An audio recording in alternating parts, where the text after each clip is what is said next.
விஜய் சாருக்கு போட்டியா ஐயா அண்ணாமலை? கேட்கவே அப்படியே கம்பீரமா இல்ல?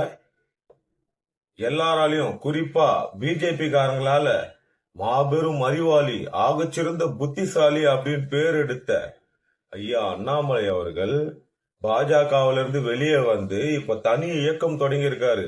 அடுத்த 5 வருஷத்துல அரசியல் களம் காண்டு ஆட்சியை பிடிக்க போறாரு. சிரிக்க கூடாது, சீரியஸா பேசுனீங்க. அவர் எவ்வளவு பெரிய அறிவாளி. நம்ம அவரோட அறிவா அந்த அந்த அறிவுக்கு ஒரு எடுத்துக்காட்டு நான் சொல்லட்டுமா?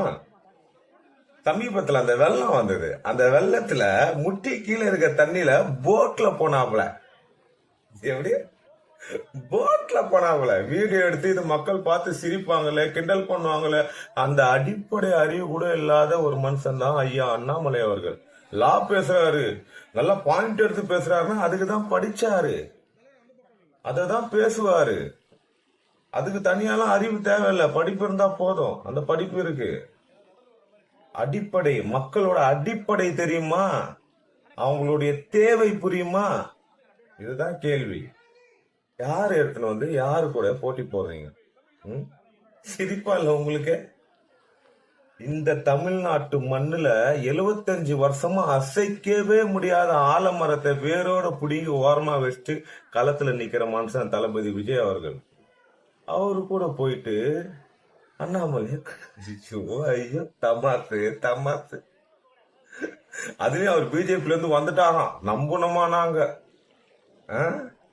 இங்க போனியே ஆகல, எதுவுமே பண்ண முடியலன்னு தெரிஞ்ச உடனே வேற ஒரு ட்ராக் எடுத்துன்னு வராங்க.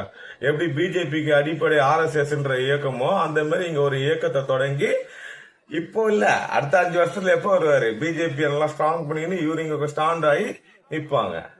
எங்களுக்கு தெரியும், இந்த அரசியல் எங்களுக்கு புரியும். காமெடி பண்ணாம தமிழ்நாட்டுல தளபதி சொன்னதுதான் அடுத்த 15 வருஷம் 20 வருஷத்துக்கு டிவிகே விசஸ் DMK மட்டும்தான். நீங்களாம் சீன்லயே திருச்சி ஓடுங்க. நன்றி.